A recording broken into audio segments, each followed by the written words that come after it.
Welcome everyone to another Voices with Vervaeke. I'm very excited about this. This meeting was too long in coming. Part of that was my fault. This is Lene Rachel Andersen, and our paths should have crossed much sooner. She wrote, of course, a book you've heard me mention, The Nordic Secret, and she's also written this book, Bildung, Keep Growing, and this is the one I'd like to focus in on. Although I welcome Lene to talk about anything she wants to talk about. What we're going to talk about today is extremely relevant to the religion that's not a religion and awakening from the meaning crisis. I think it is perhaps in some ways central. And so just welcome, Lene. It's great to have you here. And tell us a little bit about yourself before we begin. So I am by training, by education, an economist. I used to write comedy for Danish television. I studied theology for a while, but dropped out. And then that's when I started writing comedy for television for real. And then I started writing books about the future and the technological development, big history, and where we are in the human evolution, cultural evolution. And based on that, I, of course, started wondering how we're going to handle these many changes, how we're going to handle climate change and the other crisis that we're facing. And my answer was Bildung. And it was what I realized back in, 2005. My first book came out in 2005 in Denmark in Danish. And then I started talking to Thomas Björkman, who was, you talked to him a while ago. And he and I started talking about this in 2012. And from 2015 to 2017, I then wrote the book, The Nordic Secret, which is this brick that is about Bildung, but is also about how this old concept from Germany, it's Bildung. So build means in German. So originally it was a spiritual Christian pietistic concept of shaping yourself in the image of Christ or in the image of God. But then by the 1750s, during the Enlightenment, people kind of lost that interest, at least the philosophers and the intellectuals. And so instead they started focusing on a secular version of Bildung, which is more in line with education, cultural heritage, cultivation, formation, and how you develop as an individual in a cultural context. And so it has a lot of poetry, beauty, how you connect with nature. It was part of Romanticism and the German idealism, and this whole idea that we all participate in this big spirit that permeates everything, and that Hegel was also writing about. But this relates more specifically to how do people actually perceive the world, be in the world, how do they take responsibility, how do they act socially and evolve as individuals, how do we mature well, and so this German concept was transformed into a folk Bildung movement in Denmark by a Danish pastor and Danish school teacher, and that is what the Nordic Secret is about. And what I found out, and I wasn't really aware of it, but as I started researching the book and writing the book, it stood out more and more clearly that this German concept of personal development, moral and emotional development was really a very popular and very well recognized and common idea among philosophers 250 years ago, and it's the foundation under the Danish school system, and it's a foundation under these folk high schools that also came out of it. And so there's a foundation under everything that we call education that in a lot of places we have forgotten. One of the people who took it to the universities was Wilhelm von Humboldt, and he was actually a minister of education from 1809 to 1811 or something like that in Prussia. So this idea that education isn't just about transfer of knowledge, it is also how do you relate to knowledge, how do you relate to other people, how do you take responsibility and become a reasonable adult that can become a good citizen. was part of it, and how can you how can you connect with culture and other people at a deeper level? It's about meaning making, and so the whole meaning crisis and the whole sense of loss of purpose and how do we navigate the time we're in, I think that really calls for this Bildung and connection to culture, cultural heritage, and knowing where we're coming from. So that has been my path into this, and it really came from the societal tech and economic side of it and trying to figure out, so what are we actually going to do about it? And once I started digging into this, I realized that we do actually have an experience in the Nordic country where we went from poor agricultural, feudalistic, authoritarian societies in the 1700s and early 1800s to modern, democratic, industrialized, open, peaceful societies where everybody, or at least the majority, and particularly among the rural population, which in other parts of Europe at the time were still illiterate, actually managed to give people the access to the education and the Bildung that allowed them to grasp the opportunities in the late 1800s during industrialization and the early 1900s, when, yeah, modernity and the modern society as we know it really kicked in. And that transition did not exactly go peaceful, was not exactly peaceful in France in 1789 and in Europe in the 1830s and 1848 and 1915 to 18 and 1933 to 1945 and so forth. So the conclusion with what Thomas and I were talking about and what I ended up writing was that there is a Nordic secret, and we managed to go through this transition peacefully and in meaningful ways. And the secret is this folk Bildung and this whole concept and the schools that we created for it. Okay, so that, first of all, that's something I want to come back to, the contrast between the Nordic transition and the French Revolution and revolutions of 1848. It points to the fact that a cultural revolution is possible and perhaps more profound than what we have tended to focus on, which are the political revolutions. But before we do that, that's a very important point. I want to dig in to this notion of Bildung. You recommend, in fact, in the book, not trying to translate it, but just use it and then teach people the concept behind it.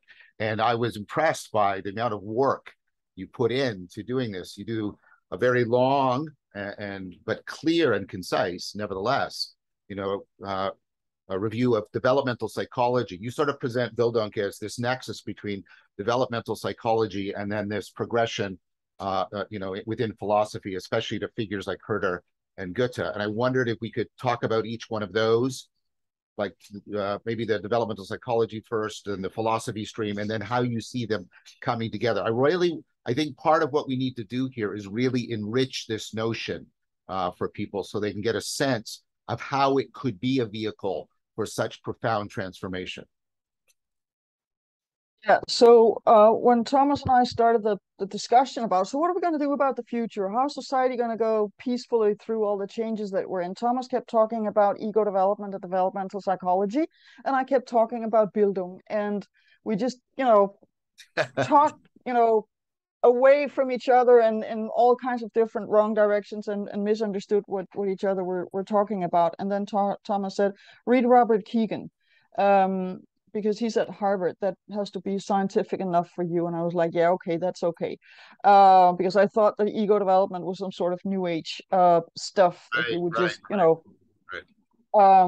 so nothing bad about new age. It's just not science. So I wanted something that I could, dig into and where you can document what you're talking about. And I started reading Robert Kegan, and while I did that, I was reading a Swedish anthology with Bildung texts from 1828 to 2004. And there was a text from 1840 by a Swedish Finnish diplomat, and the way that he described Bildung was so close to what Kegan is talking about with these different stages or phases that you can go through. Kegan has 5 different phases and very short. It's early childhood, age 2 to 6, late childhood, age 6 to 11. Then you get into what he calls self-governing, which is the teenage year, and it can continue for the rest of your life, but you can also become self-authoring, which usually happens with a personal crisis or something that tells you, oops, the way that I try to live up to everybody's expectations so far, self-governing, is not how I'm going to live the rest of my life. I need to figure out what is really truly me. And then when you've done that for a number of years, you may get to the point where you are open to actually focus on other people again, not just your way of being and developing yourself.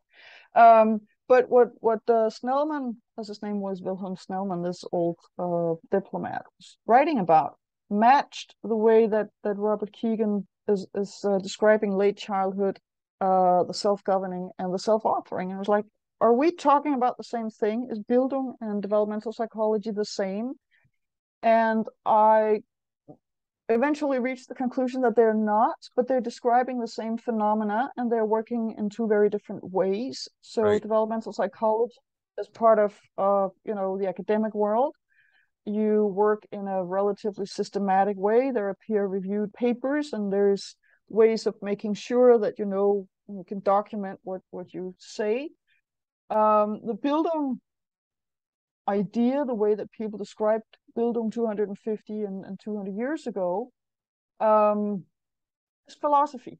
And they, in that philosophy, show an extremely advanced understanding of our psychology, but it's not modern psychology in an academic sense. And like Hegel, who wrote about the phenomenology of the spirit, it is based on our connection to culture, how culture and humans interact, how we take up the culture, make it our own, and pass it on out into the world, and that constant loop of us and the world and culture interacting. And developmental psychology does not include culture in what it's saying. It's really just looking at the individual and how that individual person develops through their life. And so they come from two very different places. They describe the same phenomenon. And so there's an overlap in their interest in consciousness, conscience, moral and emotional development, but it's two different methods. And Bildung is so connected to pedagogy and education, even though it has psychology in it, but it's much more to the culture and pedagogy side of things. So I wanted to mention that there is an important developmental psychologist who talks a lot about culture. I teach him, Vygotsky, and it seems to me that Vygotsky actually, to some significant degree, because Vygotsky also does a lot on the philosophy of education. And so, go ahead. And he's huge in education, contrary to a lot of the other psychologists. Yeah. And I mean, Piaget is huge, or at least used to be, but I think he still is. And that was children's psychology, developmental psychology until the age of 15. And Vygotsky describes some of the same, and I think Piaget is very focused on the biological development of the child and how that affects our cognition, and Vygotsky is very focused on how culture affects that cognition. Yes. And that's correct. And I think that is why he's so used in pedagogy. And Vygotsky talks about the zone of proximal learning, which is that learning takes place at the boundary of what you already know. And that is, so he really focuses on education. Yeah, and the zone of proximal development is inherently social in nature as well, right? And it's dialogical in nature. So I just wanted to, for me, he seems like a figure that to some degree bridges between these two. So you think the notion of Bildung, so let me make sure I'm understanding you. The people like Keegan and others, especially the ego development people, they're not talking about it. Well, they're talking about the same phenomenon, but they're not quite talking about it in the way that the Bildung was being talked about by the philosophers. So what were the philosophers bringing in? I mean, you said there's this discussion of culture, but I noticed that, I mean, you're invoking Hegel and Goethe, so there's ideas about spirit. There's ideas about how intelligible the world is. There's a lot more about making sense in a individual and collective fashion. So what is it that the philosophers are bringing in? So, first of all, in 1774, there are some of these numbers and dates that I remembered. But 1774, there are two amazing books that come out, and one is Goethe's Werther, Yeah, which causes is like a teenage phenomenon. yeah, And it's about this young man who can't get the girl that he loves, and he screws up his life. And I don't think I revealed too much by saying that he commits suicide at the end of the story. yeah, But it's really about the feudal society, and that you have no career opportunities as if you're not part of the aristocracy, because I mean, there was not a real job market. It was only starting. So the sense of I'm young, there's stuff that I want to do, I can just go out and do it. Wasn't all these opportunities. So there's a cultural context where the bourgeoisie, and particularly the young men, and I guess the young women too, but we don't have too many texts from them, were really frustrated and angry, and they couldn't, make a life for themselves. And then his friend Herder wrote a book about the Bildung of humanity and how humanity evolved. And there he draws a parallel between the ontogenesis and the phylogenesis, so the personal development through life and the development of our species. And it's not politically correct, and he calls the nomadic tribes of the Middle East in biblical times for the toddlers. And yeah, then I think it's the Phoenicians who are the young children, and the Greek are the little bit older children, and the Romans are the late teenager, and then there are the adults or the young adults, which are the Christians, and then the really young adults and the mature people are the Protestants, because Herder is a Protestant. yeah. But the way that he describes the 7-year-old and the 14-year-old and so forth matches the way that we evolve today, emotionally and going through puberty and all that, and how we relate to other people and what we can do. So So the understanding, and he was building that on Rousseau, by the way. yeah, So that understanding of who we are, and that Bildung relates to our emotional and moral development, and that culture matches it, and that within a culture there's a limit to, and I think that is what he's trying to say, there's a limit to how much you can evolve and develop as a person if the culture is not ready for it. And that is what Goethe's book was about. right, right. So the philosophers are bringing in sort of this reciprocal relationship between individual development and cultural development. So they're also And moral talking. norms. Well, yes, and the interesting thing about morality as a term is it hangs between those two. It hangs between sort of cultural norms and individual norms, and there's a back and forth process there.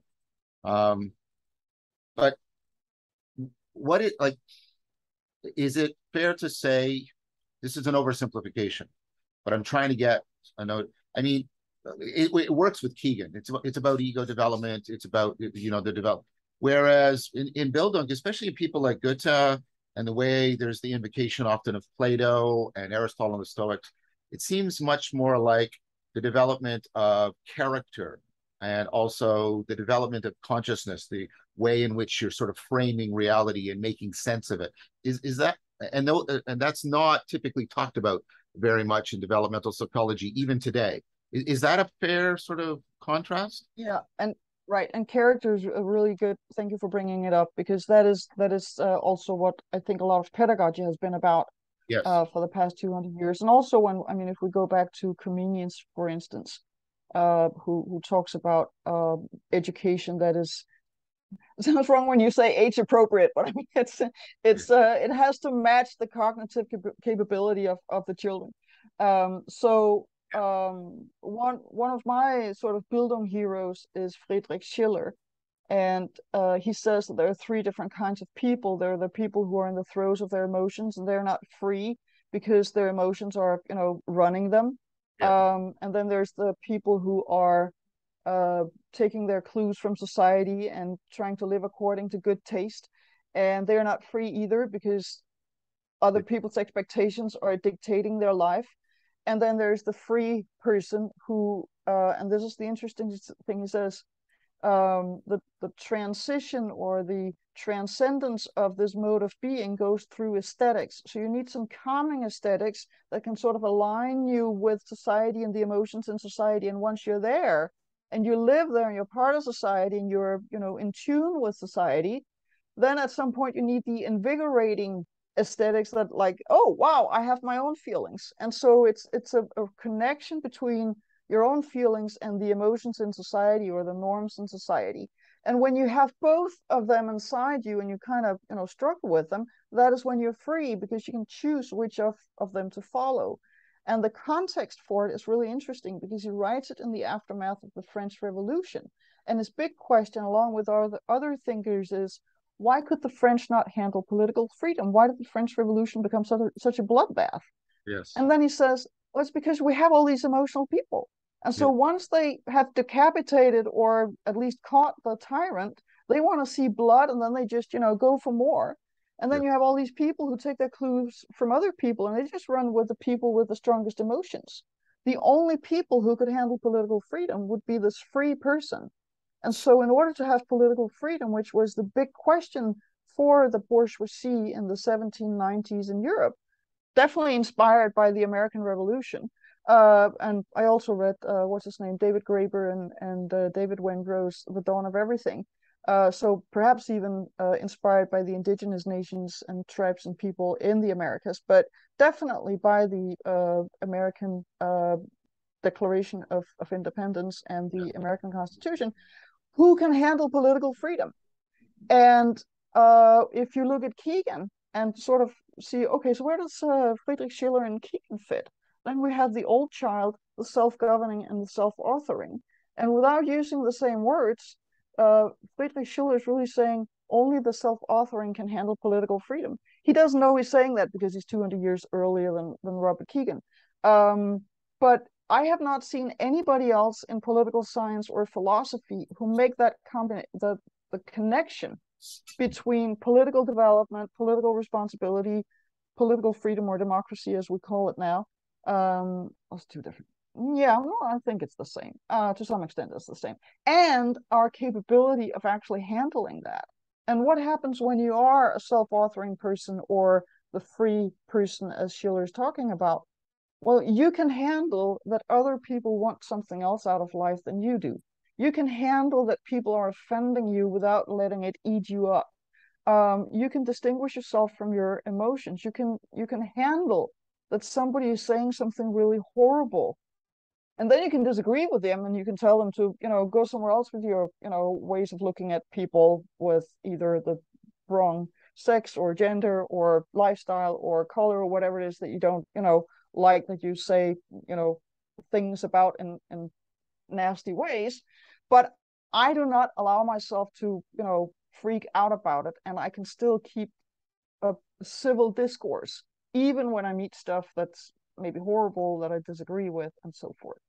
Well, I do And think, I'm not just running with the crowd. I can actually, see not just my opponents from the outside, but also my in group from the outside. yes.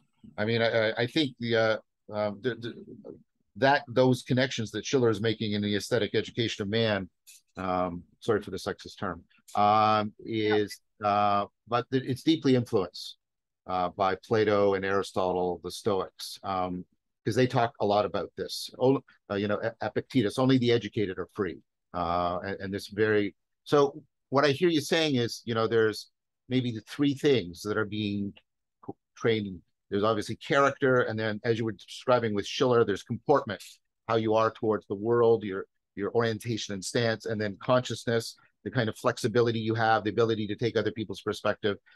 And it sounds to me that if you're training all of those in an integrated manner, so as to enhance real agency, you're talking a lot about wisdom, I think, in very important ways. So is it fair to say that there's a deep connection between Bildung and the cultivation of wisdom? I mean, I haven't seen it expressed that way, but I would say yes. I mean, Schiller describes the process as Bildung. He also describes the result as Bildung. And one of the really interesting aspects of Bildung comes from Fichte, who says that Bildung happens from Anstoß, pushbacks. So Right. whenever you encounter something in the world that you didn't, Yes. you realize that you were wrong, or you did something that turned out to be a really bad idea, and you learned from it. That is Bildung, and that is when it happens. That is when the world. I mean, you run your bump into the world, and it wasn't pleasant. You can also have really positive experiences and grow Yeah. from that. But the sense of oops, uh, it's actually when Bildung takes place. And I think that I mean if we talk about microaggressions, we could also talk about micro Bildung. I mean, there's all these little Yeah. moments throughout the day or throughout the week where it's like I shouldn't have done it that way. And so it can feel uncomfortable, but it's part of being human. Well, this is what I would say. I mean, so one is the original sense, the conformity to Christ, being in the image of and God, that Yeah. was conceived of as wisdom. And then the second one, the notion here that the pushback. This is like John Russin's work at about maturation and adult life. That what we mean by when somebody is mature is they can take more of reality into account, and they're more capable of responding to it than they previously could, which also sounds like it's in Bildung as well. And lately, Schiller has, he doesn't really get very deep into it, but he says something really interesting about how you can have taken up so much of the world inside yourself that whenever you encounter change, the change sort of just, it's almost like a sift. The Yeah, change passes through you, but you don't change with it. I mean, you're still, I mean, you have so much of the world inside you that you have become flexible yourself, and you're open to the change, and it can sort of pass through you. um and I would say that would be a very good explanation or description of wisdom.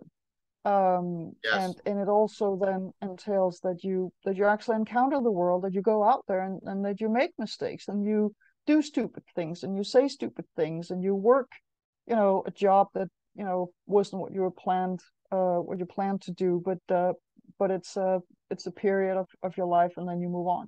And so there are all these encounters with the world that actually bring you to maturity, or that are necessary for that maturity to evolve. And then, of course, the aesthetic part, which really isn't very there isn't very much focus on it in psychology. no, no, But no. Bildung has it, but pedagogy has it, of course. So I just, this is fascinating. We could talk about this for a long time, but I think we've got at least a sense of Bildung. And now I want to turn to the astonishing claim, which is like that, this was turned into a social educational project for and multiple countries, right? Because when I start talking about we need something like a religion that's not a religion, and we need this huge educational project, and people like Zach Stein are talking about it. The response what I often get is, "Oh, that's a pipe dream. Like, how is that ever going to happen? That could never ever." Like, good luck with that. Yes, yes, yes, exactly, exactly. But now what I do is I say, "Have you read the Nordic Secret? Have you seen Bildung? Because it's happened." To say it's And it's still happening. Yeah, yes, yes, and that's the point. Some of you who've been watching Voices of Vervaeke, you saw my conversation with Jonas. He came out of the Finnish folk high school, and we've had a couple conversations. And so first of all, the response to yeah, good luck with that is it's been done, and it's been done to It's great success. We've done it for 175 years, and Yeah, it's still working. And yeah, it's about a third of the annual cohort in Denmark that goes to one of these schools. yes, Um, and so what we did was, first there was a pastor who read all the Germans and thought, maybe we should have something of this Bildung stuff for the rural population, because I was 6 years old when the French Revolution happened, and we don't want such a thing. So how do we make sure that the young farmhands wasn't thinking so much of the workers or the girls, but definitely the young farmhands. How do we make them good citizens? And the first school that was started at Folk High School or Folk College was in 1844, and there was a lot of bourgeoisie, big rich farmers and so forth who sponsored it. It was a very fancy building for 1844, and it was a 2-year program. It was very expensive, and only the richest farmers' sons could afford to go there. And it was incredibly boring. So they probably did what they used to do with education, and the young men didn't care. And then Right. there was a teacher, and his name was Kristen Cold, and he used to teach children. And what he realized was that when he taught what he was supposed to teach, they did not listen either. But when he told them stories, they paid attention. Right. And so he realized that he had to start with storytelling, and he Yes. bought a farmhouse. He moved in with 15 or 20 young guys aged 18 to 25. And then he started by telling them stories or reading heroic novels. And then when they identified with these heroes and was like, oh, hey, I'm going to be a proud Danish man like these Viking guys that he's talking about, then he had their attention and he asked them questions, and then he let them ask him questions. And for 1851, that was radical. I mean, Right. that was like who would ever ask a young farmhand anything? But he did. And so they got into a Socratic dialogue, and Ah, then they got interested, and then they asked more questions, and then they were interested in the answers, and he started teaching them science and new agricultural techniques. And it was really hands-on knowledge that he was presenting at the school, at the farmhouse. They also had to grow their own food. And after 3 to 5 months, they had gone through a transformation and created that sense of courage to speak up. And they also had something to say because they had read all these stories, they'd heard all these stories, they'd had all these conversations about. So what would be the right thing to do? How do you do that? Why could that be? And so forth. And so they came home to these rural communities and became the community organizers and initiators of agricultural reforms, new techniques. Some people got into politics. But the interesting thing about the whole movement is that the first school was really popular with the 25 first guys who went there, and probably with the next 25 guys as well. And then there was a couple of other schools started, but it wasn't really until 1864 when Bismarck took 1/3 of what is Denmark today, and the Danes were like, oops, national trauma, how are we going to keep Denmark Danish and keep the Danish spirit alive? And then it was like, oh, we're going to have some more of these folk high schools. And so there was this whole movement of folk high schools from 1865 and onwards. And that's when the first schools also began to appear in Norway and Sweden. And then it became a movement across Scandinavia. Finland was under Russian rule until 1918, I think. So they couldn't really start the schools and be open about the national agenda and the, civics and the becoming a citizen part of the program. But as soon as they got out of Russia and became an independent nation, there was also a movement of folk high schools in Finland. There were schools before that, but that was when it caught on. And so this changed the Nordic countries. And one of the places where this traveled was actually to the United States. Highlander Folk School in Tennessee. Miles Wharton, who started that, was in Denmark in, I think, 1929 to 1930 or 31. And then he went back to Tennessee and started Highlander Folk School, and that's where Rosa Parks went for 2 weeks before she kept her seat on the bus and sparked the really big oh, changes for the civil wow. rights movement in the United States. So this has consequences, and so yeah, good luck with that. That it has actually changed the United States. So there's all kinds of good track records for doing something similar again, and keep doing it. So the system is still running now, and my understanding, talking to Jonas, is it's like it's state funded. Like the government actually It's funds state subsidized. It's state state stuff. subsidized. Okay. So you still have to pay a substantial amount of money. And it is the middle class, upper middle class who can afford to send their kids. What sometimes happens is that a municipality can see that, oh, here's a young, person who is getting into trouble, hanging out with the wrong people. let's send them to another part of the country for 6 months or a year and let them experience something else and find out that they prefer to play the guitar and do theater instead of smoking pot and stealing cars and something like that. And then it works.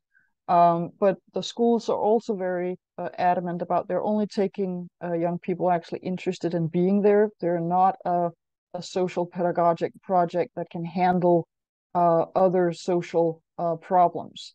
But but what it does create for everybody is that if you say, so I'm going to take a gap year, people don't say, but why would you want to do that? Then you're just going to delay your education with a year.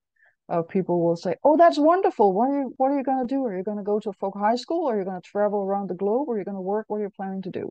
So the sense that when you're between the age of 18 and 25, you really need a breather and you need to think about what do I actually want with my life?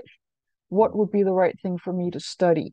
Where are my talents? What is it that I really enjoy doing that I can improve? Or a lot of young people go to one of these folk high schools thinking that they should apply or go to an audition for the theater acting school, and then they go to one of the folk high schools and take acting classes, and after a while they realize, maybe I'm actually more interested in philosophy. I'll never be a good actor. This was fun, but at least I didn't, spend 8 years of my life going to auditions, not getting in there, and then waiting tables for all those years. I realized earlier on that I should do something else. So they're really good for, not getting into the wrong tertiary education or realizing that I'm not ready for this. So it's actually a sound investment if you want to look at it from that perspective. It's definitely a personal investment in yourself.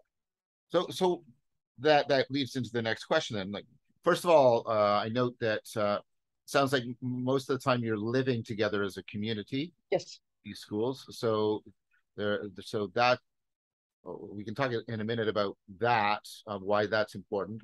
It sounds like there's a lot of self-exploration, self-discovery, but also self-formation going on, maturation going on, cultivation of character. And then I'm wondering, does it, because I got a sense from talking to you, Jonas, that, it transfers beyond the school. These people stay in touch with each other. They form networks. First of all, am I getting sort of the right picture of what this looks like? I mean, imagine you're 18 years old, 19 years old, and you're confused about things. You're still sort of in puberty. You don't know what it means to be an adult. It's actually kind of terrifying. Your body is not what it used to be, and you're still trying to get used to it. You really want to find somebody to kind of mate with or several to mate with, but that is really where your mind is occupied. And you don't want to make the wrong decisions, and there's actually a lot of pressure. Suddenly there's an open door to either 5 months or full 2 semesters where you live together with other young people your own age. Very often there are two people sharing a room, same sex, or if they don't want that, many of the schools are getting more open to figuring out who they actually want to share a room with. Right. You stay there for 5 months. You get to explore only the stuff that you're really interested in, and you have breakfast together, you have lunch together, you have dinner together, you hang out in the evening. Everybody's above the age of 18, so you can have a beer, you can have wine, you can party, you can do whatever you want, as long as it's not illegal. You can play ping pong, you can have deep philosophical discussions, and very quickly they begin to self-organize little interest groups. So there will be the card game group, and there will be the online game group, and there will be the playing tennis every night, after dinner group, and there will be, people will self-organize into those interests that they have, and then so they also, I mean, practically learn to self-organize, and nobody is asking them to do it. It's just that we have all these facilities. There's the music room, there's the video editing room, there's the gym, and you can go there, and then there's the ping pong table, and then there's the assembly, and then there's the hanging out room.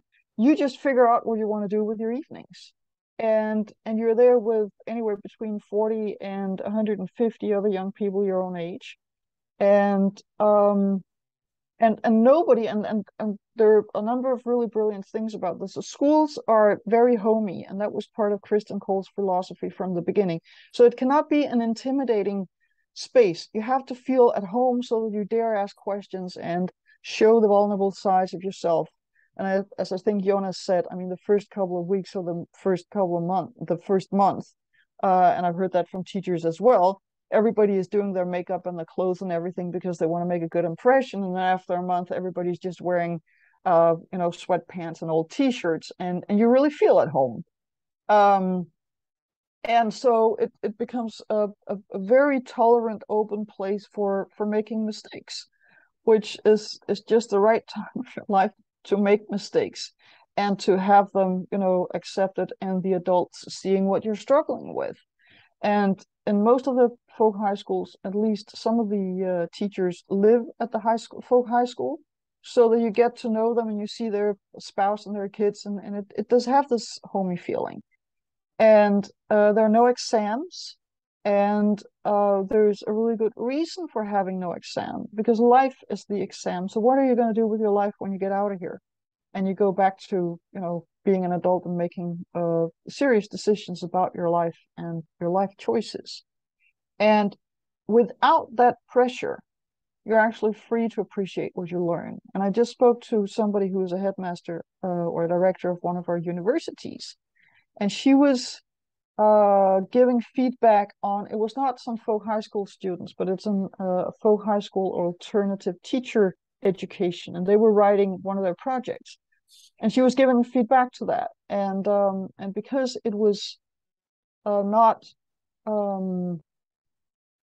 you know graded in the same way as a normal education, reading their report became a reading experience. So it does something to the way we learn if we're not thinking about what must the end result be and how am I going to score this at the end. I can just take it in, appreciate it, make it mine, and then use it for what I find meaningful. And that's when we talk about the meaning crisis. I mean, we're literally pulling kids through a system saying, we want you to end here. You're here, you're here, you're here. No matter where you are, we want you to end here. And we define this goal that we're going to pull all of you over there. And as much as you can, reach that point and align with that, the better we're gonna grade you. And so there is this constant pressure, and then learning becomes more or less meaningless. Whereas if you're actually allowed to learn because you find it interesting, then you can make it your own. Right. And I also think with regards to a meaning crisis, when you do live together with people like that, and it's really like a village. It's just that everybody in the village has the same age. You really develop that sense of community, and that's what we were built for. I mean, we had 300,000 years as modern humans living in little hunter-gatherer tribes before we started inventing bigger societies. So there's something in our brain that just goes, whoa. Yeah. So I mean, I can see there's intrinsic motivation rather than extrinsic. There's lots of serious play going on. But I want to. These are not what I would say, but I could hear people saying them. They're saying, yeah, but these kids are just sort of going to waste their time for the 2 years. They're just going to play ping pong, or just but where's all this character formation coming from, and how does that work? And then second question, now this is from me, which is, how do the teachers function in this school? How do the teachers function in this school? So it's not just all ping pong, because you do get all those little pushbacks that Fichte was talking about. Right. And the teachers have the time, and it's the purpose for them is to give them this pushback. And so the pedagogy, the teaching is fundamentally, well, it's not entirely fundamentally different, but it's different, because the purpose is to actually challenge each of these young people where they are, and to have and build that personal relationship. And one of the things that I guess all teachers say that about individual classes is like classes have their own personality. Yes. There's an inner Yeah. dynamic in each group that's different from Yeah. group to group. But at the folk high school, the whole point is that your personal character is seen, and that's part of the purpose, perhaps even the main purpose while you're there. So the way that the teachers work, the way that they enter the school in the morning is fundamentally different from when you enter the school and know that you have 25 high school kids or university college kids who need to pass this test or exam in order to go on into the system. Because here you can start on a Monday morning and suddenly it's snowing, and then you say, "Oh, why don't we just go out and smell the fresh air and talk about snow and what that does to us." And then you may start talking about climate change. Then you may start talking about something else. You may have childhood memories, and then all this stuff comes up, and there's time for it. So that sounds deeply Socratic, and I mean like in a profound way, not typically just like what we mean. Like typically people think Socrates has just this method of asking questions, and there's there's a lot of philosophers, and I agree with them to say Socrates doesn't have a method; he has a way. Socrates compares himself to being a midwife, helping people to give birth Yeah. to themselves, and it sounds like that teachers are taking, in that sense, a very Socratic role with the students. Is that fair to say? Yes, absolutely. And there is at the school, I mean, first of all, it's also very often the first time that any of these young people move away from home. So Right. that's a pushback. That's a, how do I function without my parents around me? Right. Right. How do I do the right thing? How do I make sure that I'm not, making an ass out of myself the first week? So I mean, there's all this tension, and you have to live with people. And we also have some, they're called after schools, but they're for the 14 to 18-year-olds. Yes. There they do have to take an exam because it's the 10th grade or the ninth grade exam is part of the curriculum.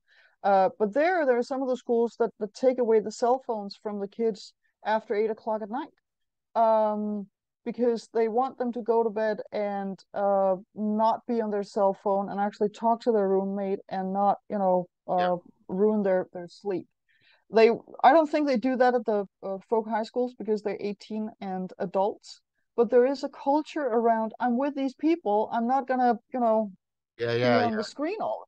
Right. Right. Right. So, um, and so you can't hide, and you definitely can't hide when you're sharing a room with somebody. But there is no competition, which is also changing the environment, of course, because you can, have a roommate in college or something like that, but you still have that kind of competition, or there's this constant pressure on performing and performance, and you don't have that at the folk high schools. There's a constant open door for being honest and exploring what is meaningful to you, and it's so fundamentally different.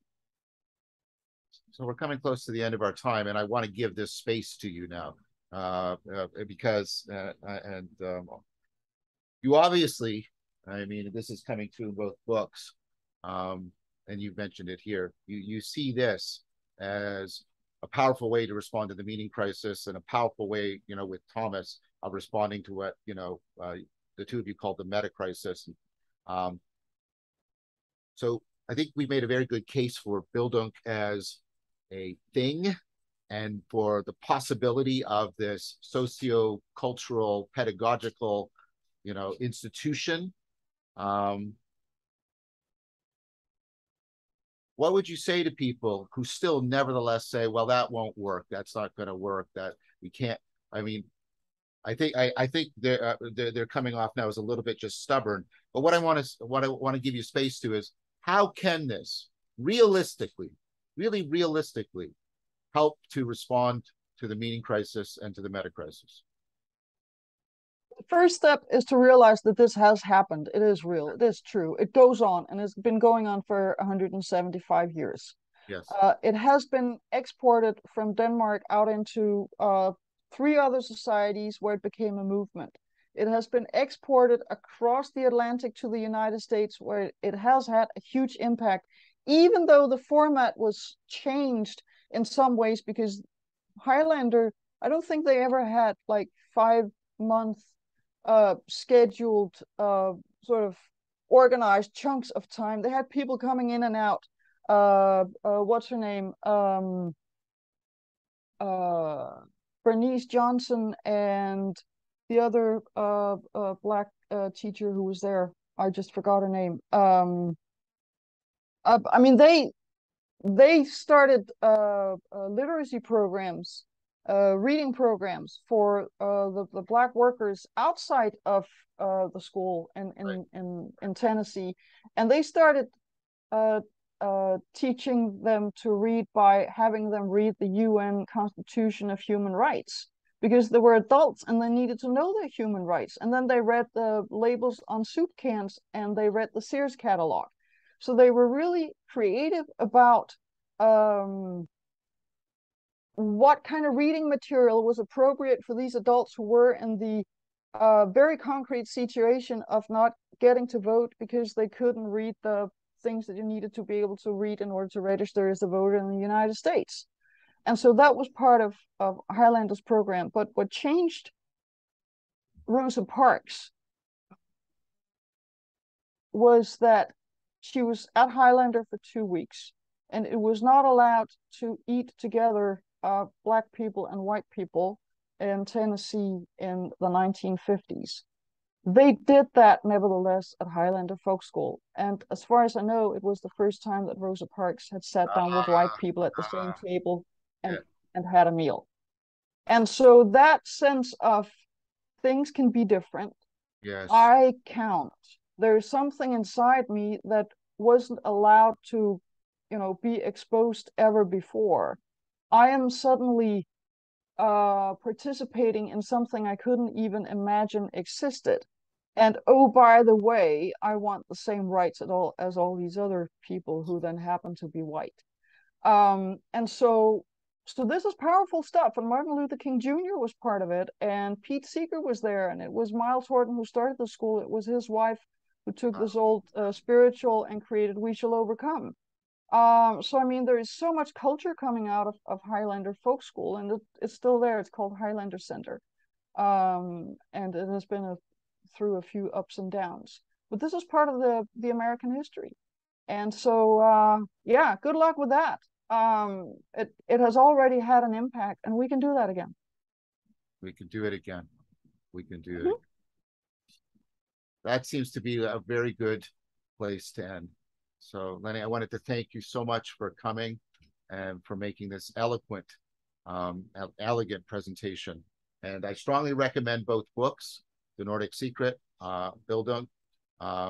If The Nordic Secret seems too large, then read this, and then I bet you'll want to read The Nordic Secret after. So thank you once again for coming. It's been a great pleasure and very, very hopeful message in a lot of important ways. Thank you so very much. Thank you. Good to see you.